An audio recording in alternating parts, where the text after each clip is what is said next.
Bem, obrigado pela presença. Vamos se divertir um pouco, né? Vamos conversar sobre coisas de baixo nível aqui, falar alguns palavrões. É, como eu, como eu escrevi na sinopse da palestra, essa palestra aqui é avançada, tem tópicos avançados, então presume-se que você tenha algum conhecimento avançado de aqui no Linux, C, se possível, né, um pouco de assembly, mas assim, não é nada de outro mundo. Então, se você não souber esses tópicos ou algum desses tópicos, eu acho que você vai conseguir ainda assim entender. É, mas eu vou ficar feliz também de responder quaisquer perguntas aí que porventura surjam. Só alguns pensamentos antes de começar a palestra. A primeira coisa, isso aqui, essa palestra, ela é densa e avançada, mas ela é só o risquinho da superfície desse assunto, porque esse assunto é muito completo e complexo e tem muita coisa, muitos jeitos de fazer isso que eu vou descrever. Esse é só um dos jeitos e mesmo esse jeito aqui tem variações dele mesmo também. Então é muito difícil cobrir esse tópico em uma palestra só. Mas eu acho que com os conceitos que a gente vai ver aqui já dá para ter uma compreensão vasta sobre os. Bem, primeiro, quão legal é fazer isso aqui, mas segundo, também os problemas que isso pode acarretar se você estiver num sistema. Um pouco sobre mim. Eu sou Debian Developer, sou Ubuntu Core Developer, trabalhei na Canonical, junto com o Lucas e o Atos, meus dois amigos. Sou GNU Developer, trabalhei com o GDB por 10 anos praticamente. Trabalhei na Red Hat, depois fui para Canonical, agora eu estou numa empresa chamada ChainGuard. E é isso. Eu curto bastante essa parte de baixo nível e investigação de bugs e tal. O pessoal do Debian DevLBR sabe, a gente fica conversando sempre disso nas quintas-feiras às 7 horas da noite. Quem quiser participar. Bem, só o Mark Twain uma vez falou isso, né? É muito importante. Como contribuidores Debian. E isso é uma coisa que às vezes eu falo nas reuniões também. A gente tem sempre que lembrar que quando a gente está fazendo um pacote, ou enfim, consertando algum bug num pacote, aquilo que a gente está fazendo vai ser instalado na máquina do usuário como root. Né? O cara vai dar um apt install como root e o pacote vai ser instalado como root. Então, isso é muito importante para a gente ter em mente, porque é uma responsabilidade muito grande também. Quando a gente está mexendo nos pacotes, a gente sempre tem que pensar o que aquele pacote faz, né? Será que aquele upgrade que a gente está fazendo do pacote faz o que diz mesmo que faz, né? E isso é uma coisa muito legal que a gente tem que ter em mente e eu gostaria, né, que mais pessoas, eu gostaria que as pessoas que, por exemplo, contribuíssem para o Debian e empacotassem coisas, criassem esse hábito de, eu vou ler o diff, né, desse update que eu estou fazendo para o pacote para saber se realmente esse diff faz sentido, se não tem nada, enfim, meio malicioso lá, né? Obrigado. Agenda. Tá. Eu vou passar por. Deixa eu. Eu vou passar por esses conceitos importantes, né? Que são pré-requisitos para entender depois esse negócio chamado Process Injection. Então eu vou falar sobre a System Call chamada ptrace, depois o que é o procfs, depois o que é um shellcode. E esses três caras se unem para, né, a gente fazer o Process Injection depois. Mas antes de eu explicar, ou antes de eu mostrar o Process Injection em ação, eu preciso falar um pouco sobre o layout da memória de um processo, como a memória é organizada, né, como quando você executa um processo, como as instruções e sessões organizadas na memória. Falar um pouco sobre especificamente esse arquivo, que é o proc PID do processo e mem, né, que é um dos pulos do gato dessa técnica. Depois falar sobre o ptrace, mas aí também já no contexto de process injection, né? Então aqui em cima eu vou explicar o que é o ptrace de maneira geral, mas aqui embaixo eu vou falar sobre o ptrace no process injection, qual é o papel dele. E aí eu vou usar imagens lindas para ilustrar o process injection para vocês saberem, e depois finalmente eu vou mostrar um process injection acontecendo in the wild, né? Tá, então vamos entender o que é cada uma dessas coisas, né? O ptrace é uma system call ou seja, ela é fornecida pelo Linux, né? E quem me conhece sabe que quando eu falo Linux eu sempre estou falando do kernel. Quando eu vou falar do sistema eu falo no Linux. Então, quando eu falar Linux aqui, você sabe o que é o kernel, porque é o kernel que chama Linux. E a syscall ptrace, ela é fornecida pelo kernel, né? Oi?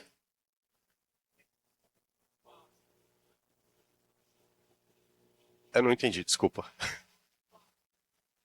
Copy paste, sim, sim, Deixa eu fazer a interjeição então e explicar o que é o GNU Linux. Mas antes disso, a System Call Ptrace ela é fornecida pelo kernel e ela é usada pelo user space, né? E ela permite o objetivo dela geral é permitir que um processo controle outro, tá? Então, ela é uma system call bem antiga, foi introduzida no kernel muito tempo atrás e ela continua sendo expandida. O GDB, para quem já usou o GDB, né, ele às vezes tem uma piada interna que diz que o GDB é só um wrapper em cima do ptrace, né, porque o ptrace ele faz muita coisa por baixo dos panos para o GDB, mas isso na verdade não é real, não é verdade, porque o GDB utiliza vários outros mecanismos para controlar o processo. Um deles é o próprio procfs que eu vou falar. Então não é só ptrace que o GDB usa. Bem, a assinatura, né, o header do ptrace é basicamente esse, né? Você vai chamar o ptrace, ele retorna um long e você vai passar qual a operação que você quer que ele faça. Ele é um enum aqui.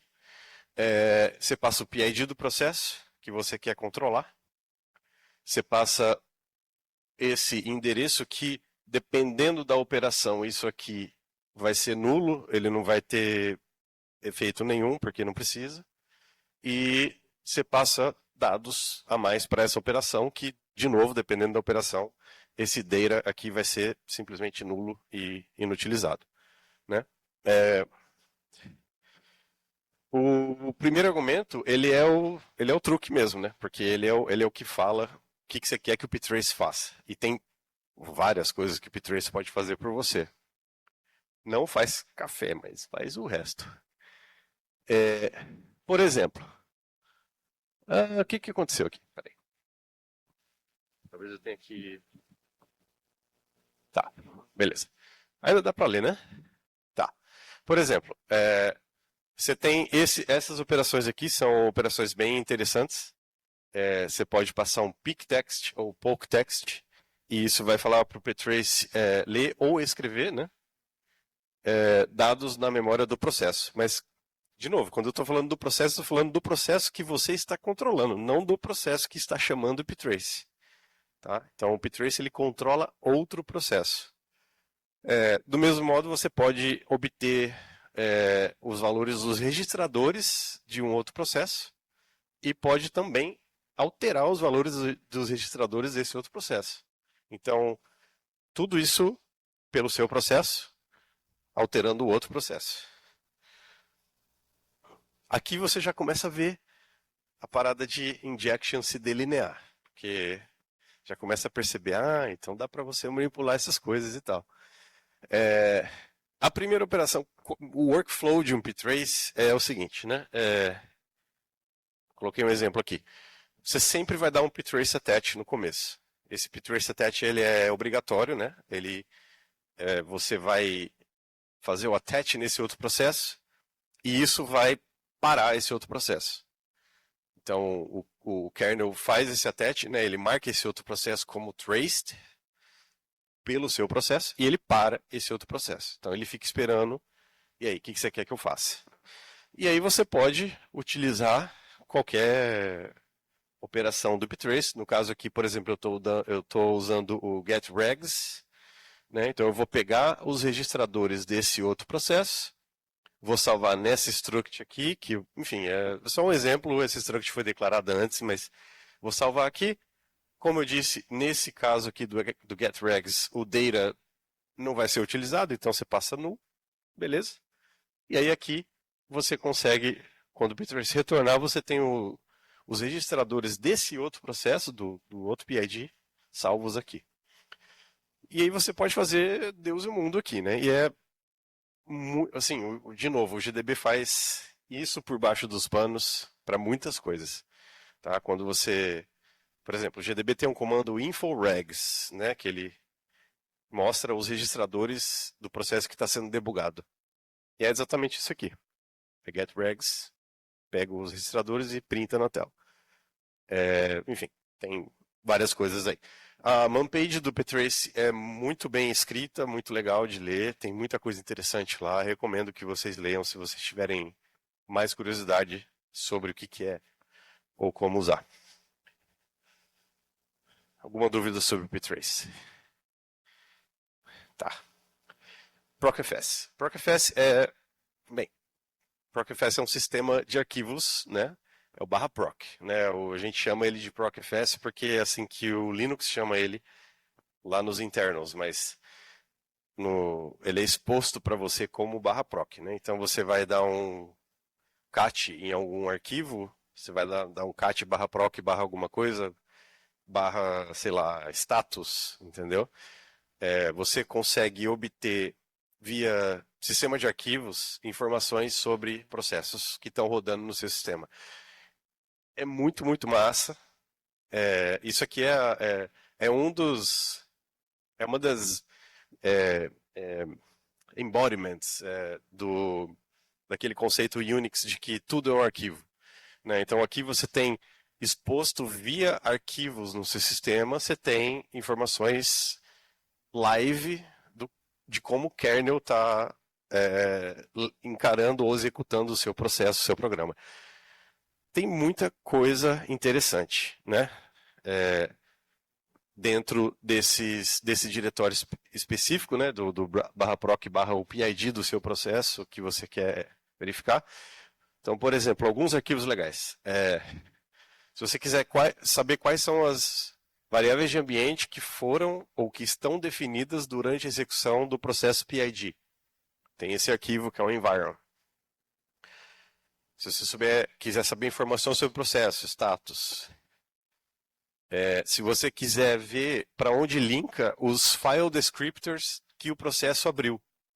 Então, às vezes você você tem como ver se um processo abriu um arquivo no seu sistema e qual o file descriptor que está associado a esse arquivo no seu sistema. E, enfim, é bem legal. Se você olhar isso aqui, esse diretório para um processo normal, sem nenhum arquivo aberto, você vai ver lá o 0, 1 e 2 só, que é o std out, std in, std error. E aí depois, se você abrir um arquivo, aí ele vai virar o 3, 4, 5 e assim por diante.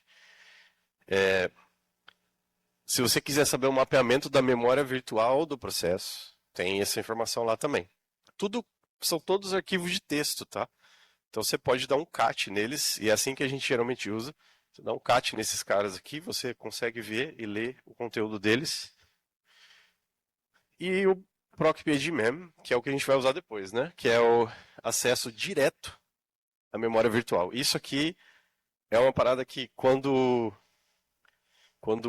pessoas aprendem pela primeira vez, elas ficam impressionadas que dá para fazer isso com um arquivo, né, que o Linux disponibiliza. E praticamente sem nenhuma barreira de segurança e de qualquer tipo de controle, enfim. Se você estiver usando um LSM, né, que é o Linux Security Management, né, que é o nome fancy para o AppArmor ou para o SE Linux, se você estiver usando o LSM, você vai ter, às vezes, problemas para acessar esses arquivos, porque o LSM vai bloquear o acesso.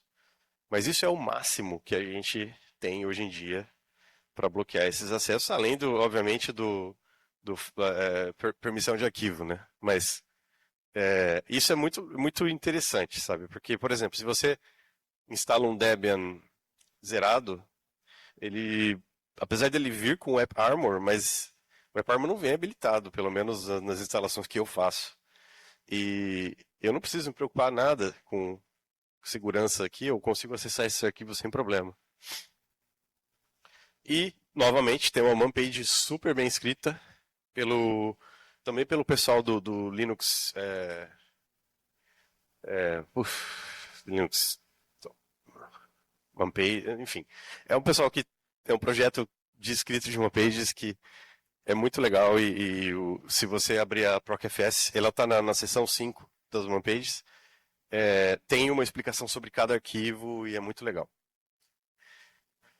E aí a gente vai falar sobre uma coisa mais avançada, uma coisa um pouco mais baixo nível, né? Então esses conceitos anteriores, eles são para essas coisas que o sistema te disponibiliza. Isso aqui é mais o lance de você escovar bit e fazer algum truque em assembly para, enfim, você vai ver.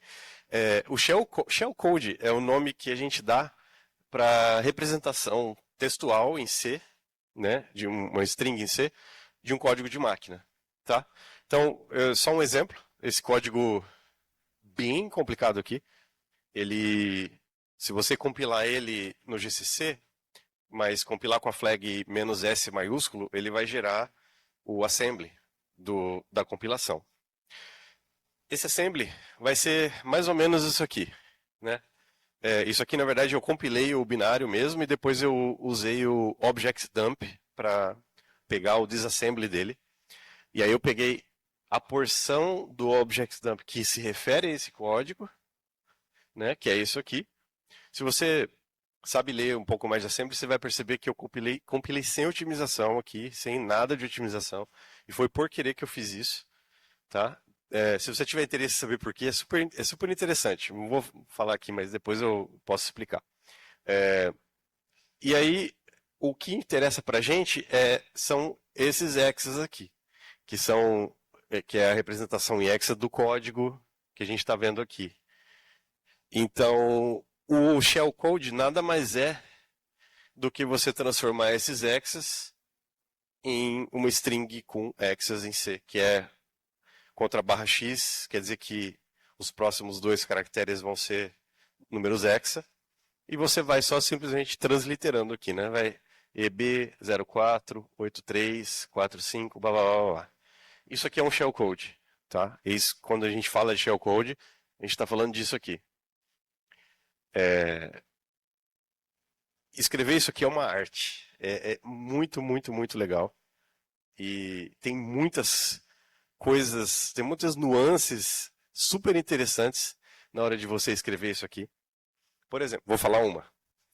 Se alguma instrução que você gerou no seu binário tiver um 00, você não pode usar essa instrução específica para shellcode. Por quê? Porque você vai transcrever ela como contra barra x00. Só que contra barra x00 é o null byte da string.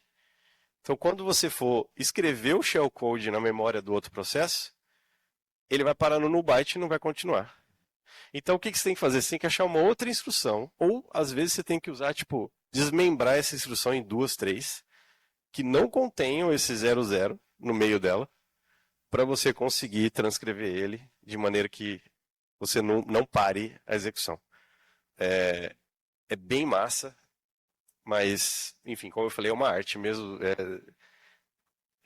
Enfim, depende muito muito suor. Olha só que imagem legal. Que imagem bonita, né? Dá pra ler as coisas? Não? Não dá pra ler? É? Isso é um problema, porque. Peraí.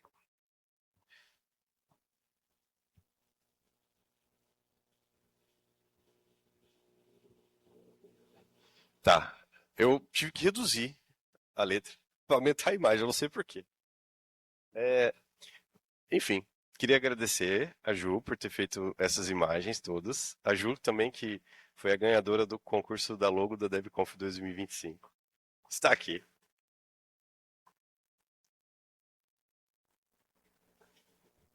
Obrigado. Tá. Isso aqui é uma representação bem é, simples de como um processo ele é laid out, né? Ele é disposto na memória do seu ou na memória virtual, né? Que é onde ele está executando. Então imagina que você tem a stack, heap, né? BSS aqui, e aí você tem o text. O text é onde vai ter o executável mesmo, né? O que vai ser executado. Imagina que é, bem, não imagina nada, porque essa imagem é só para falar do layout. Depois eu vou falar do processo em si. Mas essa parte aqui, esse aqui é o endereço em que começa essa sessão, né, o text, e eu coloquei aqui o RIP, que é o Instruction Pointer, que é onde que o processador está executando, né, nesse processo aqui. Tá? O RIP é um dos registradores do seu processo.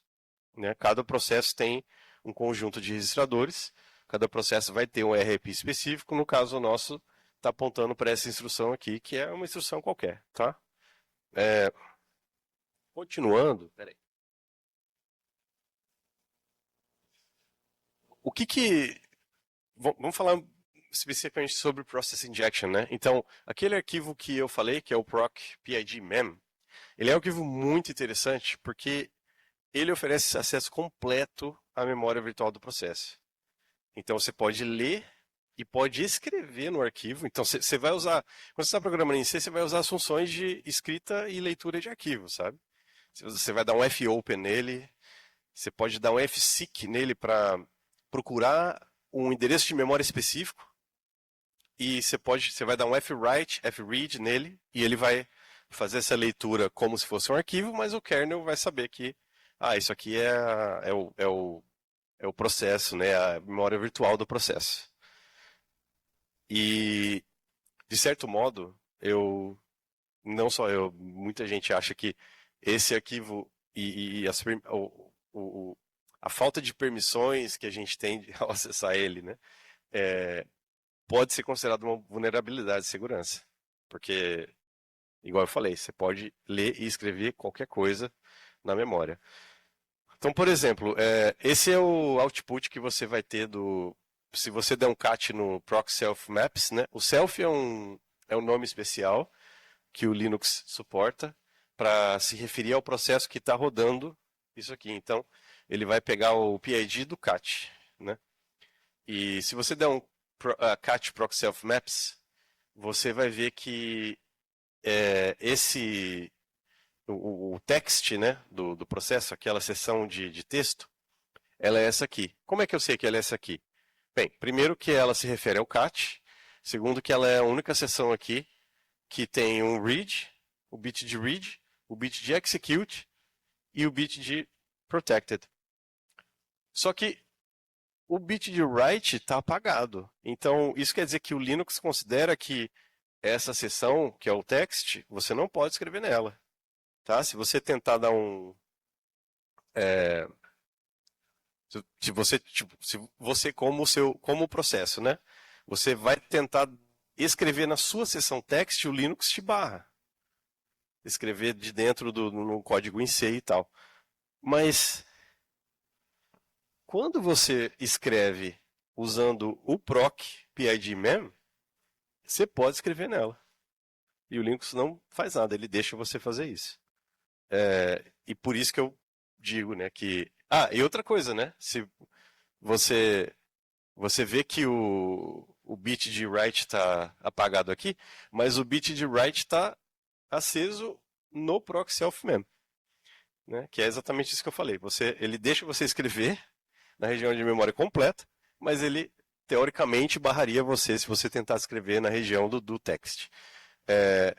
Então, permissões de mapeamento de memória são ignoradas totalmente no proc.pid.mem.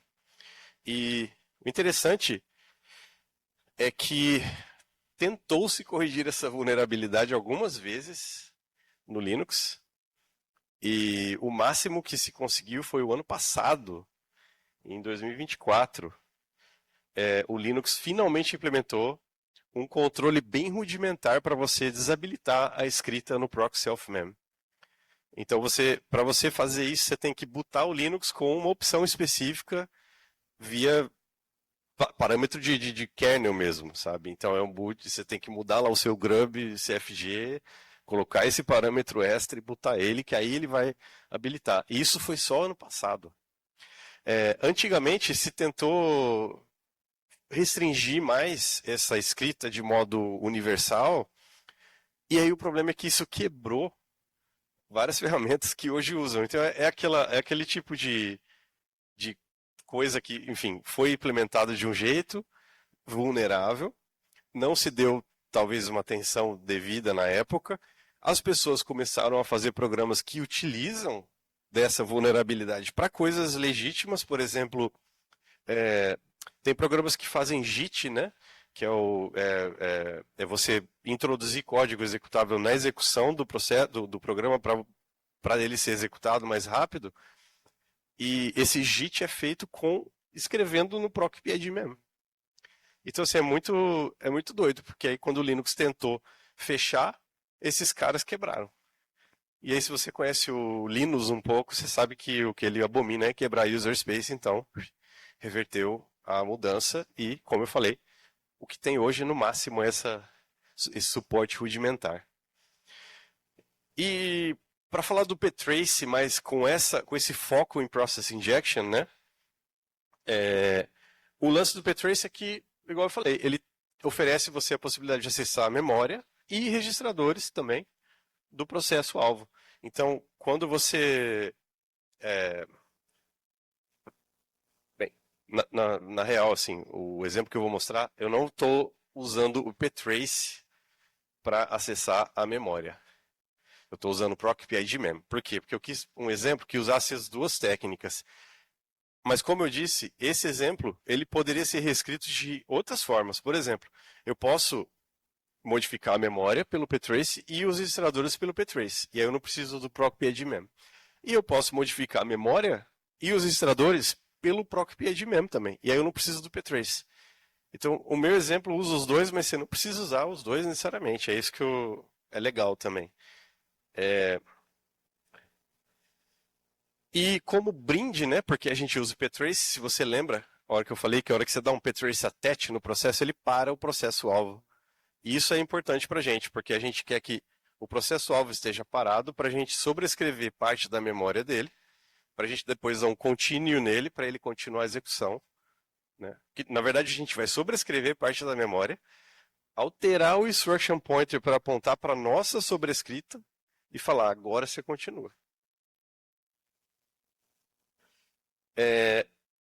Bem, o procfs, igual eu falei antes, ele tem aquele controle rudimentar, né, com o parâmetro do Linux. O ptrace ele tem há mais ou menos uma década o Yama, que é um módulo de segurança também, que é especificamente utilizado para barrar o ptrace de funcionar. Ele tem alguns níveis. Você pode, por exemplo, falar: eu não quero que nenhum ptrace funcione no meu sistema, ou eu quero que só o root possa dar ptrace, ou eu quero que só processos. Enfim, acho que tem 4 níveis, eu não vou lembrar todos, mas o lance é que você tem essa granularidade. E o interessante é que eu lembro quando isso foi implementado, porque quando o Fedora, eu estava na Red Hat na época trabalhando no GDB, o Fedora adotou isso, mas de maneira não muito comunicada, e o GDB parou de funcionar, porque o GDB não conseguia mais dar ptrace no processo, que é o que ele precisa fazer. Na hora que você starta o GDB, ele tem que dar um ptrace attach no processo, senão não funciona. E aí a gente teve que pensar numa solução aí para, enfim, conseguir ajustar esse parâmetro quando o GDB estiver instalado na máquina. E o Debian não usa o YAML, tá? De nenhum jeito. Então o ptrace é totalmente aberto no Debian. Tá. Tá legal? Então tá bom. Agora sim a gente vai passar pro passo a passo, né? Então, primeiro você começa com o processo normal rodando, igual eu falei, você tem o instruction pointer aqui, você tem um shellcode, aquele shellcode que eu falei aqui, só de exemplo, enfim, e você quer injetar esse cara que está rodando em outro processo, você quer injetar ele nesse programa aqui que está rodando aqui. Então, o que você vai fazer? Você vai faltou faltou o ptrace attach. Você vai dar um ptrace attach, você vai parar esse cara, né? Aí você vai escrever esse. Todos os erros da imagem são meus, tá? Não são dela. Aí você vai escrever, você vai dar um write no procpyadmem e escrever o shellcode ali. E como você vai achar a região onde você escreveu o shellcode? Bem, um dos jeitos, que é o jeito que eu usei, que é o jeito mais simples, é você parseia o procpyadmaps, aquele arquivo, e você procura naquela linha lá onde está o RXP, a região de memória que é readable e executable. Essa região é a região do ponto .text. E aí você pode pegar o endereço de início dela e falar, ó, escreve aí, nesse endereço. E aí o write vai escrever. Então imagina que, tipo, ele escreveu isso aqui, né? E agora você pode ver que, ó, mudou, tá vendo? Vermelhinho, tá vendo? Bem legal. Aí você pode dar um ptrace, né? Porque depois que você escrever nessa região de memória, você precisa ajustar o instruction pointer para quando você soltar o programa de novo, ele está onde você quer que ele esteja para executar. Então você dá um ptrace, set regs, fala para ele vir para esse endereço, que é aquele endereço que você já tinha pego antes, né? Que é o endereço do começo da sessão. Então você fala, ó, agora bota o instruction pointer ali. O instruction pointer moveu, você dá um continue. Bem, não tem o slide do contínuo. Você dá um ptrace contínuo e ele continua daqui e ele vai executar exatamente o que você colocou no shellcode. Esse é o lance todo, é o jeito que acontece por baixo dos panos. Tinha um cara que deu uma palestra de um software que dá para, né, mexer com binários e tal, acho que é Frida, é isso? Isso, é. E aí o Atos até perguntou, como é que funciona e tal? O Frida usa o ProcPage mesmo. Eu dei uma procurada aqui, eu vi que eles usam. É, óbvio que o jeito que eles usam é bem mais complexo do que isso que eu estou mostrando, mas o conceito é esse. E. Peraí, apertei os cintos. Agora eu vou sentar. Agora eu vou precisar do. Oi? Esse aqui? Não, mas eu gosto do Samuel aqui do lado. Ué. Ai, caramba. Valeu.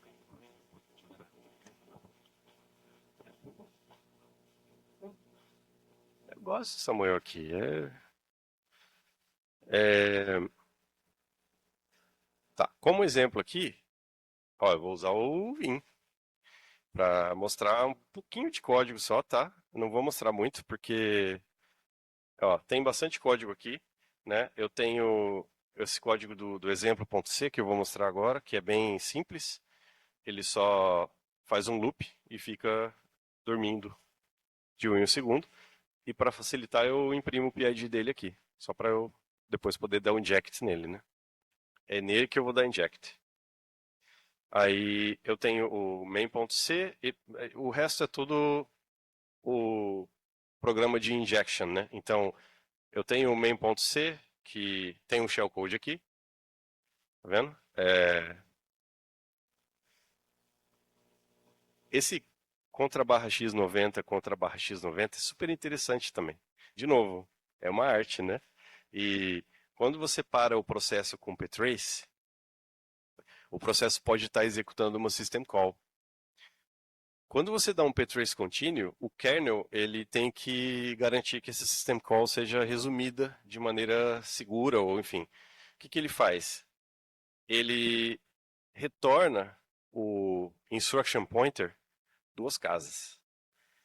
Então, quando você vai inserir o shellcode, não, desculpa, ele não retorna, ele move o instruction pointer para frente duas casas. Quando você vai inserir o shellcode, não, desculpa, eu estou confundindo, ele retorna mesmo, ele dá um -2 lá no instruction pointer, e aí quando você vai inserir o seu shellcode, você tem que garantir que as duas primeiras instruções não façam nada, porque você não quer que ele execute nada naquele resumo de system call. Contra a barra x90 é o código hexa para NOP, que é a instrução que não faz nada no processador. E é um idioma muito usado em shellcode. Você vai pegar vários shellcodes que começam com esse 9090 e depois escreve o shellcode aqui. Esse shellcode aqui, ele é a transcrição em hexadecimal de um programa que vai dar um exec no /bin/sh. Então ele vai abrir um shell, ele vai fazer o programa-alvo abrir um shell. Tá? O main dele aqui é super simples, né? Eu só pego o PID, eu dou um attach, eu mando escrever, quer dizer, eu parseio lá o proc PID maps, né? Igual eu falei, pego o endereço de início do código executável, da região executável, injeto o shellcode aqui, ajusto o instruction pointer, depois eu libero o programa. E ele que faça a sua vez aí. Aí eu tenho umas funçõezinhas só de helper, né, que eu escrevi para facilitar, então, tipo, para fazer attach do ptrace, contínuo e tal, mas isso aqui é só a função de helper.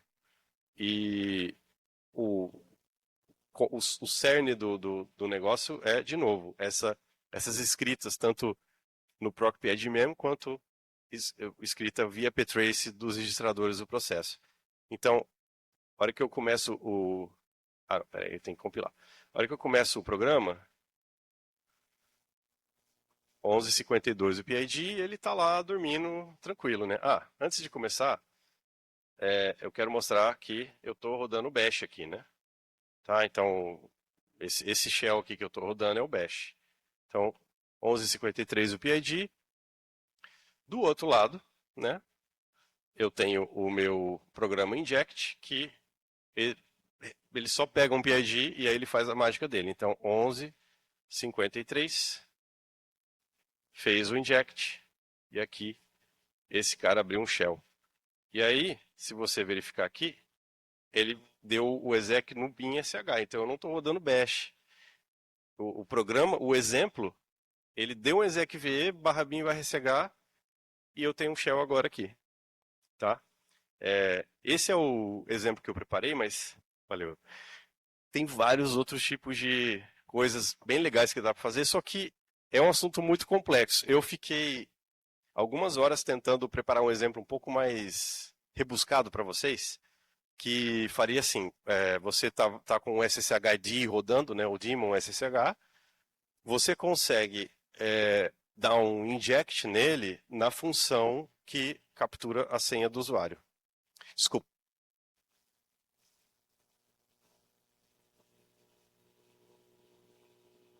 Alô, alô. Acho que a bateria está acabando.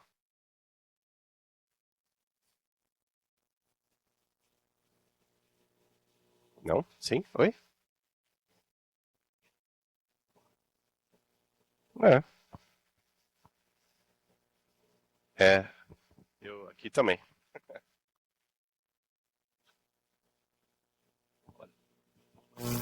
Oi. Oi. Rapaz. Então, você faz o inject no SSH no ponto em que ele captura a senha do usuário e você consegue fazer o inject de modo que, na hora que o usuário digita a senha, o SSH grave essa senha em plain text mesmo, em um arquivo, só que ele continua a execução. Então, para o cara que está dando SSH, ele não vê o inject acontecendo, ele não vê o inject sendo executado, mas você ganha a senha plaintext dele. E é tipo SSH, que é um programa, né, que a gente considera super seguro e tal, e é de fato super seguro, mas não tem como você lutar contra o kernel tá executando, sabe? E se você consegue esses hooks dentro do kernel, é difícil você mitigar isso em user space. Mas enfim, eu passei algumas horas tentando fazer o shellcode para isso, não consegui. Foi bem difícil. E aí eu acabei desencanando e falando, vou mostrar isso aqui, mas vou mencionar os outros. Então tem vários outros tipos de shellcode que você pode escrever para fazer várias outras coisas. Tem um legal que eu encontrei, que ele escreve no /etc/passwd, quando você executa o programa, ele bota um shellcode no seu programa, que vai escrever no etc passwd, vai criar um novo usuário chamado R00T e vai falar que esse usuário não tem senha, mas que o UID dele é 0. E, tipo, fica lá. E aí você consegue logar como root, como R00T na máquina do usuário, só que o seu UID efetivo é 0, você é root e você pode fazer o que você quiser. Isso, de novo, é um shellcode que dá para você fazer e, no meu caso aqui, o programa não volta, né? A hora que eu saio do shell, ele sai do programa. Mas tem como você fazer, e aí é bem mais complexo. Ele dá um jump para alguma região de memória, executar essa região de memória, e aí no final dessa região de memória, você coloca uma instrução de breakpoint, que é a instrução que o GDB usa para criar um breakpoint. Só que essa instrução de breakpoint, como você está dando ptrace no programa, o seu programa vai receber essa instrução, esse breakpoint do kernel, e aí o que você faz? Você reverte a sobrescrita que você fez da região de memória do processo para o que estava originalmente. E aí você pega o insertion pointer, bota onde ele tinha parado e manda executar. Então, se o cara der um dump da região de memória dele, não vai ter nada estranho lá. Vai ter tudo do jeito que estava. E ele não vai ter percebido que o processo fez esse jump e voltou. Eu estou vendo a cara do Atos e eu tenho certeza que a gente vai conversar bastante, ele vai ter bastante perguntas e vai ser bem legal. Mas enfim, o que eu queria mostrar era isso. Eu sei que é um tópico complexo, eu espero que vocês tenham gostado um pouco da explicação. Como eu disse, isso aqui é só arranhar a superfície, né? Tem bastante coisa, mas isso aqui é super bacana saber, ainda mais se você se interessa um pouco pela área de segurança ou alguma coisa assim, porque essas coisas, shellcode é arroz com feijão para quem mexe com segurança e tal, o pessoal já está acostumado com essas coisas, né? Então, é isso. Alguma pergunta? Alguma dúvida? Oh, legal, bacana.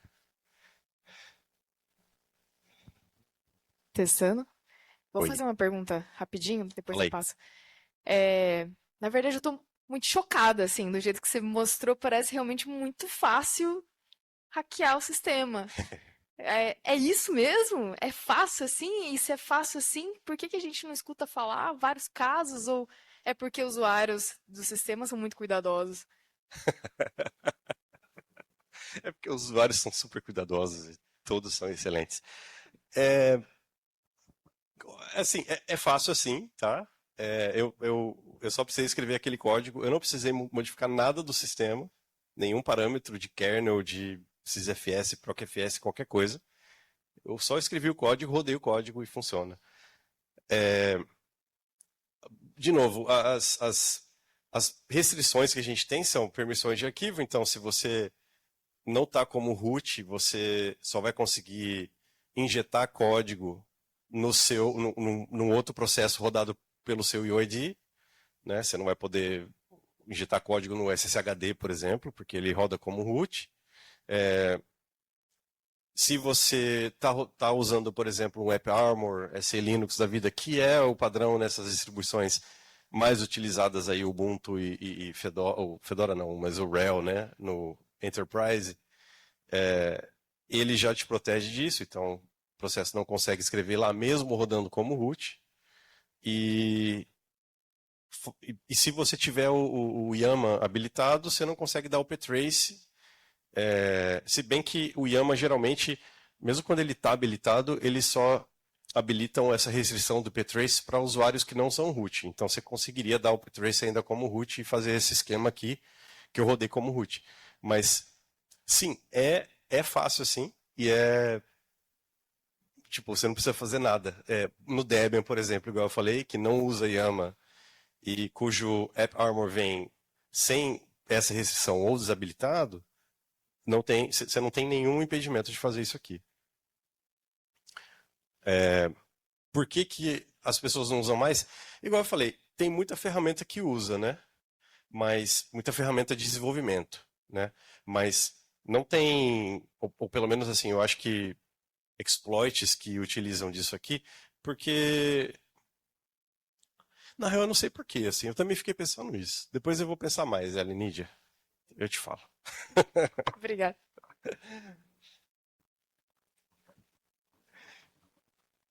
Boa noite. Boa noite.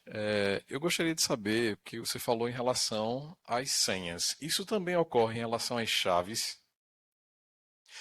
Se você achar o lugar no processo onde ele faz a manipulação, por exemplo, ele lê a sua chave privada no .ssh/id RSA, por exemplo.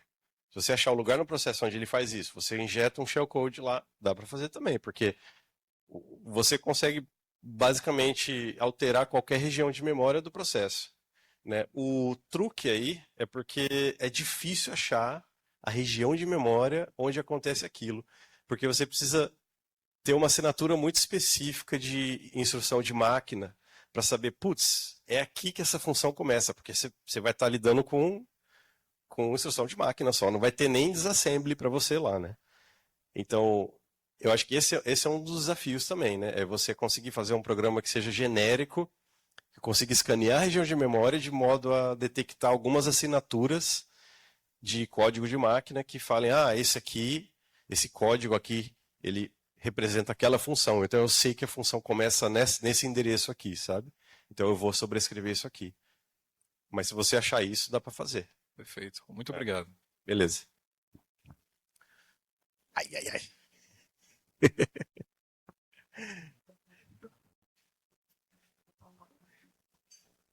Ótima palestra. Não sou de segurança, certo? Só uma pequena. Eu também não.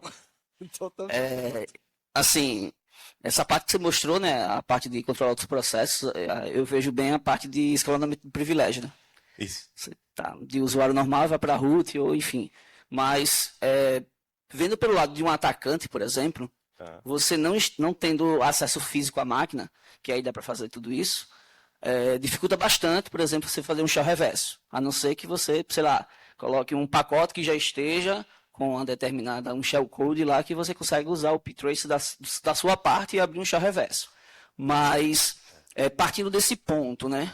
Até que ponto isso daí poderia ser uma falha de segurança, por exemplo, indo para a parte de containers, por exemplo, já que cada imagem, né, cada container em si vai ter o mínimo possível. Sei lá, um container Python, você não vai ter o GCC, o ptrace e tal. Vai ter só o binário do Python e o que você realmente precisa, né? Então, dentro de container de uma aplicação, como é que você poderia fazer um escalonamento de privilégio, por exemplo, usando ptrace, já que você não vai ter nem nada disso, né? Por remoto. Em container, bem, primeiro... Desculpa, aí foi duas perguntas. Não, tranquilo. Essa parte do shell reverso, esse shell que eu mostrei aqui foi só um exemplo mesmo, dá para você fazer qualquer coisa. Então, por exemplo, você poderia pensar num shellcode que não abre o shell. Na verdade, ele faz ele abre uma conexão com algum host, manda alguma coisa, fecha e depois continua a execução. Isso daí dá para fazer também, né? Dá para você representar esse shellcode. É bem mais complexo, claro, mas dá para fazer. Pegar uma senha e enviar. Então assim, não é só o shell que as pessoas usam, né? Na verdade, essa parada do shell é mais para mostrar mesmo, né? Porque agora sobre container, se eu não me engano, eu não sou expert em container, mas se eu não me engano, você só consegue acessar o proc no container se você tiver privilégio, né? Se você rodar o container naquele modo privileged. E Eu não tenho certeza, eu acho que o ptrace funciona em container, mas eu imagino que tenha restrições com relação, por exemplo, à escrita de memória ou à reescrita de registradores. Então, os containers em si, eu penso que eles são um pouco mais seguros do que um sistema bare metal para isso aqui, para esse tipo de ataque, né? Vamos dizer assim. É. Valeu. Show. Mas, por exemplo, eu estou rodando. Esse exemplo que eu rodei aqui foi numa VM. Né? Porque eu precisava de acesso ao proc, eu precisava garantir que o ptrace funciona, então eu subi uma VM. Eu não estou rodando na minha máquina, mas é uma VM. É, exato. Próximo. Obrigado, Sérgio. Muito bom, viu? Valeu. Valeu. São duas perguntas rapidinho, tá? A primeira eu estou supondo aqui que o ptrace e o proc Bitmain, eles vêm do POSIX. Do POSIX? Não. Estão definidos, é padrão, né? Eu acho que o proc não tá, não. Não tá, não? Então tá, isso mata a pergunta, talvez. Queria saber como isso é implementado em outras Unix-like. É uma boa pergunta. Eu acho que o BSD implementa o proc também, mas eu não tenho certeza se está no POSIX, né? E o Android é Linux, então ele implementa o proc também, mas eu também não... Por exemplo, o Android tem o próprio LSM dele lá, que ele bloqueia todo o sistema, você mal consegue acessar o /home, né? Então, eu também não sei se ele tem esse tipo de restrição. Outros Unix 100 eu não conheço, eu não sei te falar. Vou pesquisar o Herd. Pode ser?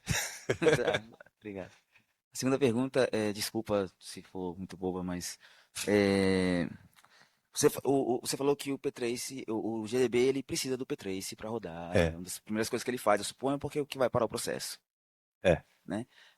Mas o ptrace precisa de um PID para poder parar o processo e dar uma teste no processo. Então, como é que o GDB inicia o programa que ele vai depurar e ele para em algum lugar determinístico? Não tem uma corrida aí quando ele precisa iniciar o processo para poder rodar o ptrace? Tem um arquivo chamado forkinferior.c no GDB, é muito legal, ele tem essa lógica de início de processo, e sim, o GDB faz algumas maracutaias para conseguir. Na verdade, o que o GDB faz é o seguinte, né? Se eu não estou enganado, porque faz bastante tempo que eu li mas o GDB ele dá um fork, ele executa o programa, desculpa, ele dá um fork, ele executa o ptrace nesse fork, nele mesmo, né? Então o ptrace tem um modo, se você abrir a manpage, que é ptrace trace me, é você tracear você mesmo. Então ele executa o ptrace nele mesmo e depois ele dá o exec no programa. Certo? E aí o ptrace fica como o programa que foi executado e parou ali. Então assim, rola, e não é uma pergunta burra de jeito nenhum, é muito massa essa pergunta, porque realmente existe esse problema e isso é corrigido ou workarounded desse jeito que eu falei, né? De você fazer esse ptrace primeiro, depois você dá o exec e, cara, é muito doido. Ele coloca, se eu não me engano, ele coloca um breakpoint temporário, né? Quando você vai dar um exec, ele coloca um breakpoint temporário na região de memória, onde o main vai e aí o processo para lá, o GDB sabe que é o processo que ele quer depurar, e aí ele dá um continue nele se precisar, ou, enfim, faz o que precisar. Obrigado pela palestra, Sérgio, muito boa. Valeu. A dúvida que eu tenho é que você mostrou um print do objdump, e aí você falou que as instruções assembly foram geradas sem otimização, certo? Isso. Você pode explicar mais ou menos por cima o porquê? Porque com otimização ele ia gerar... É porque é o seguinte, peraí, deixa eu... Com otimização, porque assim, se você pegar isso aqui, ele tá acessando 2 vezes a stack do processo aqui da memória. É por isso que dá para saber mesmo sem saber a flag que eu usei, mas dá para saber que isso aqui é sem otimização, porque ele está acessando a stack 2 vezes. Isso aqui não é otimizado. Dá para você otimizar isso aqui. Só que se você otimizar isso aqui, ele vai usar uma outra instrução que vai ter 00. E aí eu não podia escrever o shellcode com ela. Então eu fui mexendo nas flags, achei uma flag que dava certo, e aí eu escrevi o shellcode com ela. Sacou? Justo, valeu. É. Ainda bem que eu expliquei a parada do 00, senão eu ia ter que falar tudo agora. Opa, boa noite. Boa noite. Então, a questão do P-Trace assim, uma coisa que é interessante. O Linus Torvalds ele é muito pragmático com relação ao kernel, né? Então, se o pessoal de repente voltou atrás para não ter esse bloqueio, é porque talvez essa questão de você poder escalar para o P-Trace tem que estar como root, ou seja, se você tiver com um usuário comum, e inclusive tentando fazer vamos dizer, uma invasão ou tentar fazer um teste remotamente, eu acho que fica um pouco mais difícil, né? Seria isso? E, na verdade, o que foi voltado atrás foi a restrição do proc PID mem. Não o ptrace em si, mas essa parada de você poder escrever em qualquer região de memória do processo através desse arquivo. Né? Então, houve essa tentativa de restringir isso, e isso causou problemas em várias ferramentas que utilizam essa técnica, e aí ele voltou atrás. Porque essas ferramentas começaram a quebrar, né? Igual eu falei, não eram ferramentas de desenvolvimento, mas eram, por exemplo, acho que é o Lua JIT, se eu não me engano, que quebrou, que é o JIT, você fazer JIT de Lua mesmo, né? Da linguagem Lua em executáveis, né? Então esse cara quebrou, porque ele usa essa técnica aqui. Então, aí assim, se ele usa essa técnica, porque no processo de desenvolvimento, talvez seja o tipo de abordagem que o pessoal resolveu fazer porque é mais fácil, talvez não teria uma abordagem mais segura, ou isso realmente se torna uma vulnerabilidade de segurança. Porque aí que eu penso o seguinte, como não estão conseguindo, né, pelo que você comentou, o pessoal conseguiram fazer agora uma implementação rudimentar para tentar dar uma proteção para isso aí. Mas isso é uma preocupação, ou isso aí não é uma preocupação tão urgente agora, ou estão tentando pesquisar para melhorar isso? Ou seja, qual que é realmente o fato, o perigo disso, por exemplo, para exploração de vulnerabilidade, entendeu?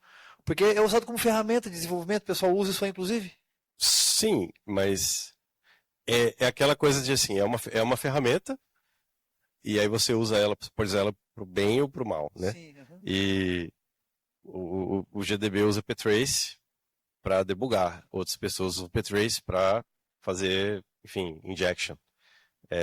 O GDB não, mas o Lua JIT usa proc PID mem para fazer JIT. Outras pessoas usam para fazer injection ou outras coisas. Então, assim, é aquele tipo de coisa assim, é sempre uma balança, né? Só que o problema do Linux é que, como ele expõe essa API e o Linux ele é muito firme nessa questão de não quebrar a API com user space, quando ele muda alguma coisa no kernel e isso quebra o user space, ele reverte. Porque não pode, né? Ele é firme nisso, né? Então, isso foi um dos casos. Então, assim, há pessoas que sim estão preocupadas e são preocupadas com isso. Se você procurar na lista, na LKML, você vai achar threads disso aqui. Se você procurar na LWN, você vai achar uma matéria muito interessante, recentemente, sobre o proc PID mem e essa questão de você poder escrever sempre. E a conclusão é que, por enquanto, o melhor que dá para fazer sem quebrar user space é oferecer essa proteçãozinha como parâmetro de Linux, de kernel, né? Assim, balancear realmente porque assim, é uma coisa que não é tão trivial, né? Não é qualquer um que faz isso, tem que ser, de analisar assim, é um grupo, né, minoritário, né? E talvez ataques muito direcionados se for usar mesmo e a gente tem que procurar estar ligado, por isso que eu falo, a questão de estar sempre ligado na lista de segurança, para a gente tentar mitigar o máximo possível. Eu sou da área de segurança, né? Tipo, eu acabo trabalhando com servidor nessa parte. Mas assim, realmente, o cara pode fazer lá um script, injetar e o negócio rodar lá sem você perceber para poder abrir uma porta, sei lá, fazer uma comunicação. Então tem que estar esperto com isso. Mas é realmente, pelo que você mostrou, o cara tem que entender de assembly, tem que sacar um pouco de linguagem. Cara, acaba sendo um universo bem restrito, é uma galera mais avançada mesmo, né?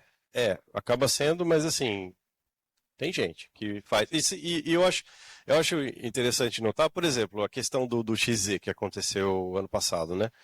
Acho que deu para perceber que se vier um exploit, se alguém tentar fazer essa engenharia, não é engenharia social, mas essa tentativa de introduzir um exploit, não vai vir assim, open proc.pdmem, write bababá, sabe? Write shellcode, não vai vir explícito, né? Se você pegar o que foi o XZ e o que foi aquela tentativa de exploit, é uma parada super obfuscada, né? Que é um código em bash que é muito, muito obfuscado para gerar alguma outra coisa em C que vai, enfim. Então, tudo isso aqui vai estar lá dentro desse negócio. Então, assim, por mais que a gente, quando vai fazer o update de um programa, de um pacote no Debian, tente ler o diff, tente verificar se está tudo certo, mas é muito difícil achar esses casos, né? Mas mesmo assim, eu acho que é importante a gente continuar lendo e pelo menos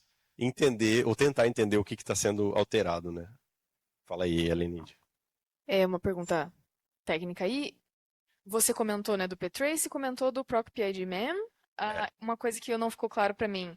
Eu posso sobrescrever a memória só usando o ptrace e não usar o pidmem? Pode. E se isso seria mais seguro, por quê? Não é mais seguro. É que assim, essa proteção do ptrace, pelo que eu entendo ou conheço das distribuições por aí, essa proteção do ptrace é mais deployada, vamos dizer assim, é mais utilizada in the wild. Então tem mais servidores e máquinas em produção que tem essa proteção habilitada. Então se você fizer tudo em ptrace, você pode acabar caindo nisso aqui, né? O proc.pidmem ele é mais aberto. E como eu disse, dá para fazer tudo em proc.pidmem, inclusive, né? Na verdade, o legal do proc.pidmem é que você não tem como sobrescrever os registradores, você tem como sobrescrever a memória virtual.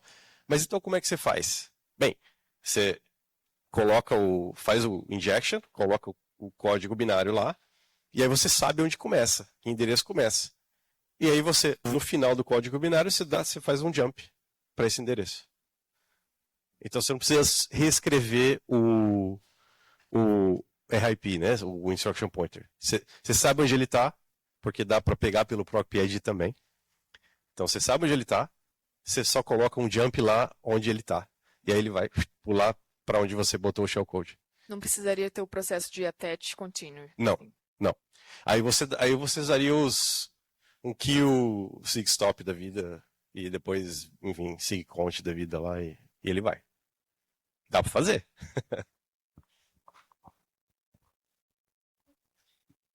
Por um acaso, a técnica do write, zor, execute mitigaria algo assim? Write o quê? Desculpa? Zor, execute. É uma técnica de proteção onde ou você escreve ou você lê aquela parte da memória. Não.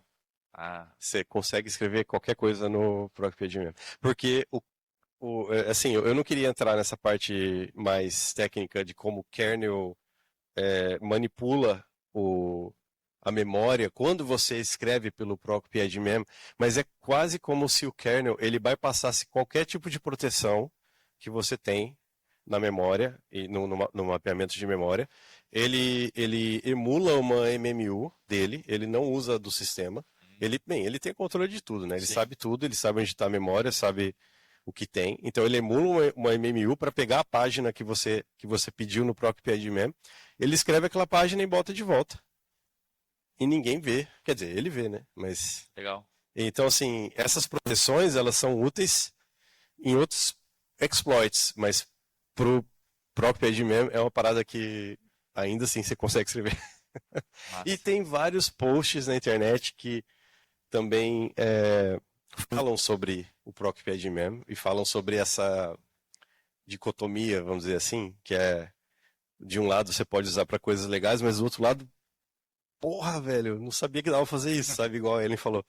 Estou surpreso. E eu também fiquei surpreso. Eu conhecia o ProcPadMem já, mas eu tinha essa noção de que, ele vai respeitar a proteção de página, ou enfim, permissão de página, mas não, ele não faz. Massa. É. Você vai publicar os slides e o código de exemplo em algum lugar? Eles estão no meu Git, eu esqueci de colocar o link, mas eu vou mandar no grupo lá. Pode ser? Massa. Perfeito. Sérgio, você tinha passado lá no começo o AppArmor. O AppArmor, ele conseguiria restringir de alguma forma alguma parte disso? Ele restringe, por exemplo, ele pode restringir a escrita e leitura de qualquer arquivo do /proc para todo mundo, sabe? E aí se o seu programa precisar, você faz um profile do AppArmor lá que diz que esse cara aqui pode, mas de maneira geral, qualquer outro executável no sistema não vai poder. E aí, nesse caso, sim, nesse caso não tem como escrever. Porque aí é o LSM que está na frente, né? Você não tem como bypassar ele. Talvez tenha, mas aí eu já não sei. Tem um remedinho, então, para segurar, para não deixar tão exposto. Isso, tem. Eu fiz questão de colocar essas mitigações que existem, porque para não dar esse ar de tipo Doomsday, sabe? A banda tá tudo perdido. Não, tem jeito de mitigar e sistemas usam isso para mitigar, sabe? Igual eu falei, o Ubuntu vem com o AppArmor habilitado e você não consegue escrever no proc com qualquer processo, sabe? Mas tem outros sistemas, igual o nosso, né, o Debian, Sim. que a gente talvez tenha que pensar um pouco sobre como mitigar isso aqui. Se for um problema que a gente queira mitigar mesmo, enfim. Entendi. É isso. Show, top. Parabéns. Valeu. A Helenidia quer perguntar de novo. Não? Então tá. O Android... pode crer. Legal. 10. Alguém mais quer fazer comentários, perguntas? Aproveitem. O outro workshop termina 7h30, ó. Ainda tem aí 13 minutos, se quiser. Quantos minutos? Tá, é verdade, 13 minutos. Legal? Bacana? Aqui, ó. Mais uma pergunta, fala aí. Já que a gente tem um tempinho, você falou que gastou algumas horas para tentar o com SSHD, né? O que aconteceu? Quais foram os problemas que você esbarrou? É que o problema é que o fazer no SSH é muito mais difícil por causa dessa questão que eu falei de você ter que escanear o mapeamento de memória, né, o text dele, para achar essa assinatura específica da função que manipula as senhas, para você saber onde você injeta o código. Então eu não consegui, eu acho que eu travei aí na hora de definir essa assinatura de um modo que fosse confiável, sabe? E aí depois depois disso eu ainda teria o problema de como fazer essa injeção de código de modo que eu executo o código injetado e depois volto à execução do SSH como se nada tivesse acontecido, que é o que eu falei. Essa parte de executar e voltar é uma parte complicadíssima também, porque você precisa ter... Primeiro que a técnica que o pessoal usa o pessoal faz uma shared library de injected code, sabe? E aí o pessoal dá um DL open dessa shared library no espaço de memória do processo-alvo, que dá para fazer isso, né? E com esse DL open, eles falam, agora executa o código dessa biblioteca aqui. E aí depois, na hora que acabar o código, essa biblioteca vai trigar um breakpoint, o seu programa captura, fala, beleza, agora volta lá e continua executando o que estava lá. E essa parte é super complexa de fazer, então eu travei nessas duas coisas. Aí eu tinha outras coisas a fazer, aí eu não consegui terminar essa demo. Tem uma coisinha que eu achei legal, tem um pouco a ver com essa pergunta aí, mas que eu queria mostrar, que é um exemplo, por exemplo, né? Eu acho que eu tenho o GDB aqui. Não, peraí.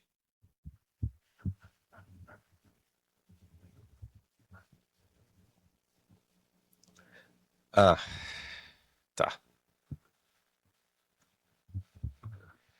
vou instalar o GDB para mostrar para vocês que você consegue chamar funções do seu programa, ou, enfim, chamar funções da glibc no espaço de memória do programa que está sendo debugado pelo GDB, que é, de novo, bem relacionado a essa técnica aqui. O GDB usa mais ptrace para fazer as paradas, ele não usa o procpid mem, mas é a mesma ideia, tá? Oi? Ah, aceito, valeu.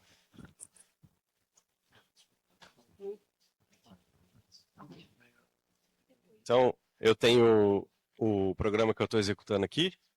Se eu der um start nele aqui, eu paro na instrução, da primeira instrução, né, no printf. E aí, o que eu posso fazer? Eu posso dar um print, né, que é p, e eu posso chamar um malloc de, sei lá, 20 bytes. Aí ele reclama que não tem um return type, né? Então eu vou dar um malloc de void estrela, né? Então ele alocou 20 bytes de memória. Deixa eu tirar o código aqui que é mais fácil ver. Agora eu perdi o código, peraí. Tá, vou dar um start.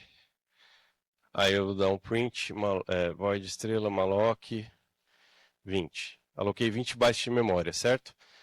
Esses 20 bytes de memória, eles estão na região do processo que está sendo debugado, não do GDB. E aí eu consigo fazer, por exemplo, um string copy de oi para o endereço que o GDB ele tem essas facilities aqui, né? Você pode, o cifrão 1 é esse valor aqui, tá? Então ao invés de eu escrever esse endereço aqui, eu só boto o cifrão 1 aqui e ele vai escrever. Aí ele vai reclamar de novo, né? Aí o que eu faço aqui? Eu dou um char estrela.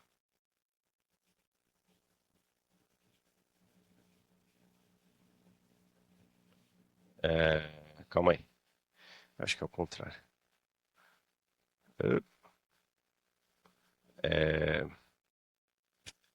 Cifrão 1, oi. Isso, é assim. Tá. E agora eu consigo imprimir, né, o endereço do cifrão 1 e ele tem a string oi lá. Que eu fiz um string copy de dentro do GDB para a memória do processo. Como que eu sei que é a memória do processo? O GDB tem esse comando, que é infoproc mappings. O que esse comando faz é basicamente ler aquele /proc /pid /maps e jogar aqui. Só que ele joga com uma formataçãozinha mais bonitinha, né? Então se você ver aqui, ó, que endereço que eu tenho aqui? 55 blá, termina em 92A0, certo? 92A0 vai cair aqui, que é o 900 até o 7A00, certo? Essa região é o quê? É o heap. O heap é o quê? É a região de memória em que o malloc aloca memória. Então, tipo, isso é tudo para, assim, você prova aqui por A mais B que essa memória foi uma alocada no heap do processo alvo e que você escreveu uma string no heap do... Isso, assim, eu estou executando essa função no user space, vamos dizer assim, do processo alvo, na região de memória e tudo e tal, e tá aqui. Então, assim, você consegue fazer esses truques com o GDB também. O GDB usa essa mesma ideia, né, do ptrace. Ele dá um poke text lá para ver o conteúdo da memória. Ele dá um pick text, né, para ver o conteúdo. Ele dá um poke text para escrever o conteúdo da memória do processo alvo. E aí assim vai. E se você... Ih, zoou todo o meu... O GDB é legal, né? Aí se você der um self maps, é a mesma coisa aqui, tá? Você tem as regiões de memória que eu falei e tal. E, enfim, se você quiser fazer assim, ó, cat proc self mem minha memória. Ele não foi. Eu não sei por quê. Talvez talvez tenha alguma restrição de indireção aqui do Bash. Mas você conseguiria salvar o conteúdo da sua memória num arquivo, se você quisesse, né? Enfim, tem N coisas que você consegue fazer com o... Ó, tem todos esses arquivos aqui dentro do proc. Todos eles são interessantíssimos e dá para ler muito sobre eles. Alguma outra dúvida? Eu vou ficar... Oi? Fala aí, Anne. Você comentou, né, sobre o LSM, né, os AppArmors da vida. Isso. Eu queria saber, eu não lembro agora muito bem os mecanismos, né, que eles usam, mas eu queria saber se não daria para fazer um injection neles.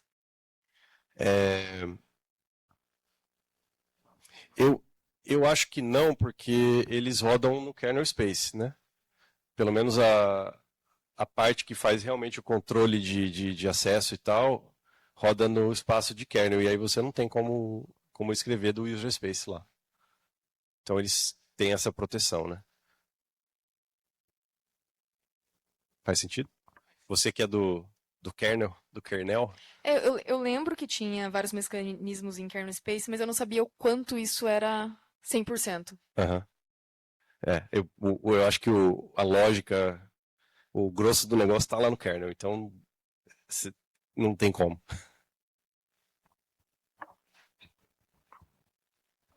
A minha pergunta é uma continuação da Eren, só para ver se eu entendi direito. Então, essas mitigações que você mencionou, as que foram implementadas já, elas não causam problemas para o GDB. Ele ainda consegue funcionar normalmente e fazer todas as operações. A do procpidmem, o GDB não usa o procpidmem, então não tem problema. A do ptrace, se tiver habilitado, o GDB não vai funcionar. Então, o que as distros fazem, o Fedora fez isso primeiro, e eu acho que o Debian não usa, né? Então o Debian não tem... mas o Fedora faz isso até hoje. Eles têm um pacote que tem um arquivo só, que é um arquivo do syscontrol, que desabilita o YAML. Então, quando você instala o GDB depende desse pacote. E aí esse pacote é instalado, e ele é instalado, dá um reload da configuração do syscontrol, o YAML é desabilitado e aí você consegue usar o GDB. Então, quando você instala o GDB, você desabilita o sistema inteiro? Você desabilita o YAML, né? Caramba. Muito engraçado. Porque supõe-se que se você instala o GDB, você é um desenvolvedor que sabe o que está fazendo e você quer usar o GDB. E você não quer nenhuma restrição na frente dele, né? Faz sentido. Mas eu acharia contributivo a ideia de que ao instalar um pacote eu desabilito alguma coisa do sistema. Eu entendo, mas eu não sei o quão... Assim, eu acho que as pessoas que usam Fedora talvez nem saibam que essa proteção está habilitada, porque esse pacote, ele também o S-Trace depende dele também, porque o S-Trace também é um wrapper em cima do ptrace, né, digamos assim. Então, as pessoas que desenvolvem, às vezes nem sabem, porque quando elas instalam esses programas, eles já, por baixo dos panos ali, desabilitam essa proteção para funcionarem. E aí seria muito interessante ver um exploit onde parte do exploit seria fazer o usuário instalar o GDB para liberar a porta de entrada. Para liberar. Seria, de fato. Verdade. Você começa causando um crash no programa. Aí o usuário vai lá e instala o GDB para debugar. Aí você pode fazer um exploit no seu pacote Deb e o seu pacote Deb depende do GDB. Isso aí. Oi? Não. No Ubuntu tem um profile do AppArmor? Porque no Ubuntu o AppArmor é habilitado por default, né? O Ubuntu é por E aí, não. como é que é? Ele acessa via AppArmor ou tem um profile que libera? O /proc, sim, o AppArmor bloqueia. O ptrace não é... O ptrace é uma system call, né? E o YAML bloqueia a system call. O YAML bloqueia o ptrace, Entendi. Saca? Acabou. A Ellen tá com fome. Obrigado de novo, pessoal. Valeu.